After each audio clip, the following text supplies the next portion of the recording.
Hola a todos los miembros de ChatGPT IA Edu en Telegram. Esta semana en el grupo, ha sido una locura. Un montón de información, debates súper interesantes y recursos increíbles.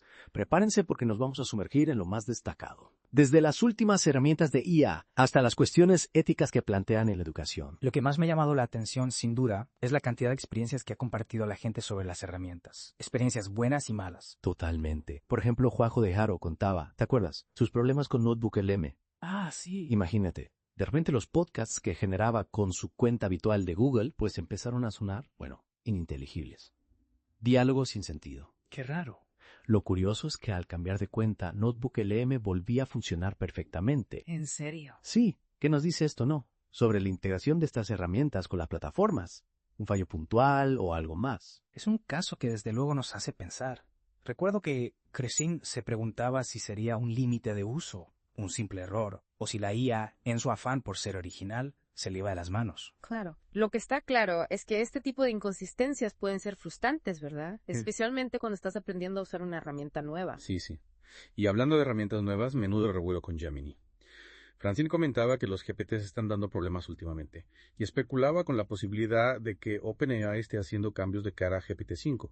Incluso mencionaba que al usar una VPN para conectarse a servidores de América ya se notan algunos cambios, como si el modelo fuera más listo y menos reacio a seguir instrucciones. La expectación por GPT-5 es palpable, ¿eh? Totalmente. Pero, como bien decía Francine, al final el GPT hace lo que le da la gana, ¿verdad? Un misterio.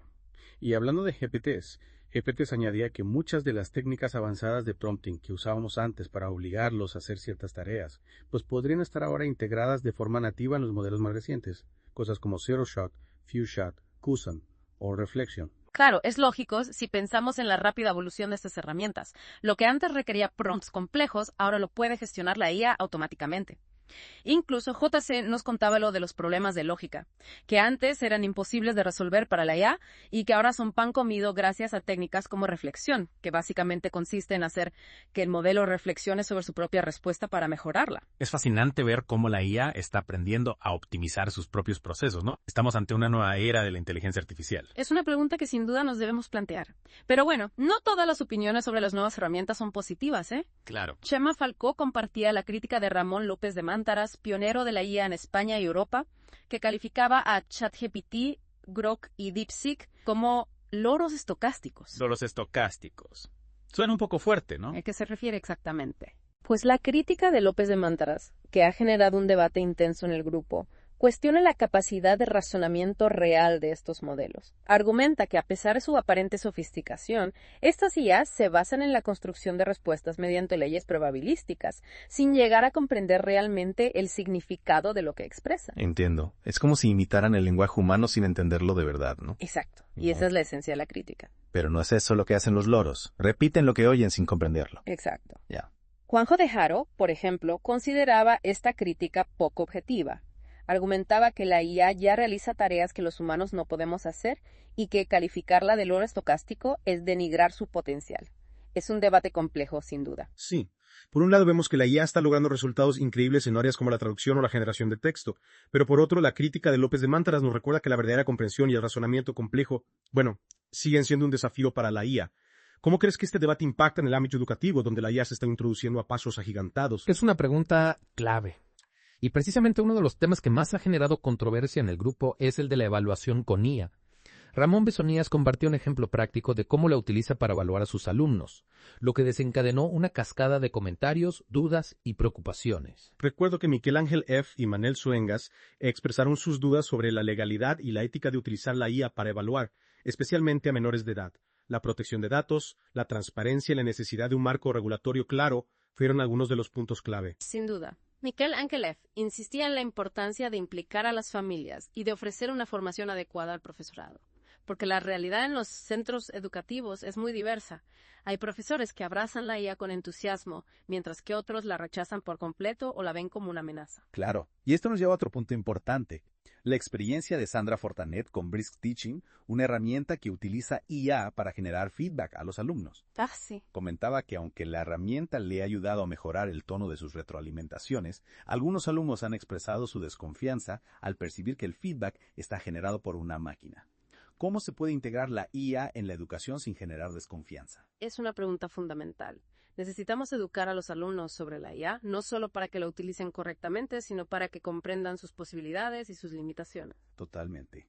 La alfabetización en IA es fundamental para que los alumnos puedan desenvolverse en un mundo cada vez más impregnado por esta tecnología y para que puedan participar en el debate sobre su uso responsable. Totalmente de acuerdo. Y hablando de debate, la conversación sobre la evaluación con IA se volvió aún más interesante cuando Juanjo de Haro compartía un enlace a un artículo que había escrito sobre el tema.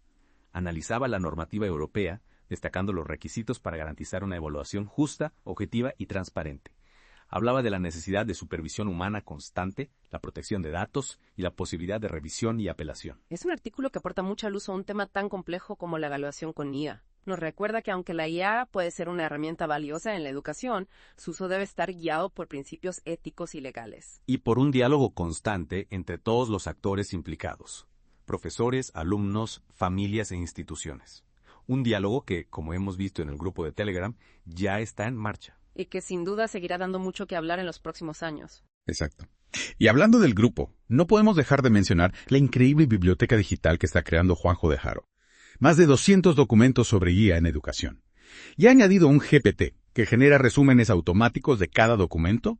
Es una iniciativa fantástica que demuestra el compromiso de la comunidad con la alfabetización en IA. Es un recurso valiosísimo para cualquier persona interesada en el uso de la IA en la educación. Y hablando de recursos, creo que es un buen momento para hacer una pausa y asimilar toda esta información. Tienes razón. En la segunda parte de este Deep Dive, seguiremos analizando los temas más relevantes de la semana. No te lo pierdas. Si retomamos nuestra inmersión en las conversaciones del grupo, hay un tema que ha generado bastante preocupación entre los docentes: el impacto de la IA en la enseñanza de la programación. Sí, es un tema que está dando mucho que hablar. Emiliano Servidor, profesor de programación, compartía su inquietud por el uso de IA por parte de los estudiantes para realizar tareas de programación. La IA puede generar código a partir de un simple enunciado, lo que sin duda plantea un desafío para los profesores. ¿Cómo podemos asegurarnos de que los alumnos aprendan los conceptos y desarrollen sus propias soluciones en lugar de limitarse a copiar y pegar código generado por una IA? Es un reto importante. En el grupo se han propuesto diversas soluciones. Algunos, como Joseph M., optan por medidas drásticas como prohibir el acceso a Internet durante los exámenes. Si bien esto puede evitar que los alumnos usen la IA para hacer trampa, ¿no crees que también limita su capacidad de aprender a utilizarla de forma responsable? Es un buen punto. Al final, lo que queremos es preparar a los estudiantes para un mundo donde las herramientas de IA son omnipresentes. Exactamente. Necesitamos encontrar un equilibrio entre la integridad académica y la preparación para el futuro. En ese sentido, me parece muy interesante el marco que propone Juanjo de Haro para la integración ética de la IA generativa en las tareas educativas. Sí, ese marco ofrece pautas para que los docentes puedan usar la IA de forma responsable en sus clases, fomentando el aprendizaje y la creatividad de los alumnos. Es una iniciativa que ha sido muy bien recibida por la comunidad. Y hablando de iniciativas interesantes, no podemos olvidar el debate sobre las herramientas de código abierto para el desarrollo de IA.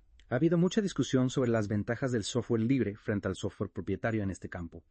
Manel Suengas compartía su experiencia con Google AI Studio, una herramienta con gran potencial para desarrollar chatbots y experimentar con la IA, aunque señalaba que es necesario tener conocimientos de Python para sacarle el máximo partido. Y me ha llamado la atención la analogía que se establecía en el grupo en Tranzas entre el mundo de la IA y el de los sistemas operativos. Sí, se comparaba la situación actual de la IA, dominada por grandes empresas como Google y Microsoft, con el dominio de Windows en el mercado de los sistemas operativos. Y se destacaba la importancia de las iniciativas de código abierto, como Llama, DeepSeek y Qwen, para contrastar este dominio y fomentar la innovación. Es como si estuviéramos en un momento crucial donde la comunidad tiene la oportunidad de decidir qué camino tomar. Exacto. Y la aparición de DeepSeek ha tenido un impacto significativo, obligando a empresas como OpenAI y Grok a liberar el código de sus modelos, al menos en versiones anteriores. Es una muestra de que la competencia del software libre está impulsando la apertura en el mundo de la IA. Y esto beneficia a la comunidad educativa, ya que nos permite acceder a herramientas de IA de forma gratuita y sin las restricciones que a veces imponen las grandes empresas. Totalmente. Y hablando de acceso a la información, no podemos dejar de mencionar la herramienta que compartió Juanjo de Haro, Find. Find es un buscador de IA que ha evolucionado mucho en los últimos tiempos.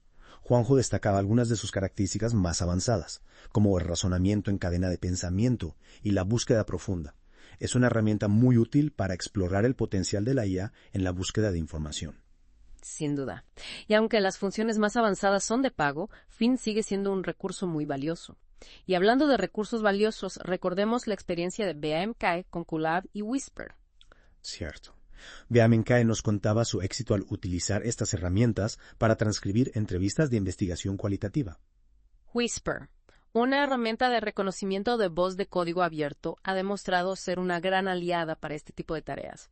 Y combinada con Colab, que ofrece un entorno de programación en la nube, se convierte en una herramienta muy potente para el análisis de datos cualitativos. Una muestra más del potencial del software libre para la investigación educativa. Y antes de continuar, creo que es un buen momento para hacer una pausa y reflexionar sobre todo lo que hemos comentado hasta ahora. En la tercera y última parte de este episodio, exploraremos las últimas novedades del grupo y te dejaremos con una pregunta para que sigas reflexionando sobre el apasionante mundo de la IA en la educación. Y ya estamos de vuelta en The Deep Dive.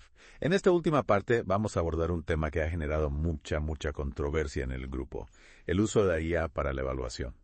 Sí. Es un tema que despierta todo tipo de reacciones, desde la fascinación hasta el rechazo más absoluto. Y uno de los puntos más sensibles es el de la protección de datos, ¿no? Especialmente cuando hablamos de menores de edad. Claro. Miquel Ángelev, un auténtico experto en la normativa de protección de datos, compartía un montón de recursos sobre este tema en el contexto de Cataluña. Es un tema fundamental que debemos tener en cuenta a la hora de utilizar la IA en la educación. Totalmente. Y no solo la protección de datos, sino también la transparencia, ¿no? En los procesos de evaluación. Bueno. Los estudiantes deben saber cómo se están utilizando sus datos y tener la posibilidad de revisar y apelar las decisiones de la IA. Al final, lo que buscamos es que la IA sea una herramienta para mejorar la educación, no para crear más desigualdades o injusticias. Exactamente. Y para ello es fundamental que haya un diálogo abierto y transparente entre todos los actores implicados: profesores, alumnos, familias e instituciones. Hablando de diálogo, me ha encantado el debate que surgió a raíz del ejemplo que compartía Ramón Besonías sobre cómo utiliza la IA para evaluar a sus alumnos. Y sí. Ramón nos explicaba que utiliza la IA como herramienta de autoevaluación y mejora para los estudiantes y como herramienta de colaboración para los docentes. Pero dejaba claro que la decisión final siempre la toma el profesor. Claro. Un enfoque muy interesante que, como él mismo decía, requiere de una pedagogía de la IA en el aula. No se trata simplemente de utilizar la IA como una herramienta más, sino de enseñar a los alumnos a utilizarla de forma crítica y responsable. Y a comprender sus posibilidades y sus limitaciones. Exacto. Y eso nos lleva a otro tema crucial: la formación del profesorado en IA.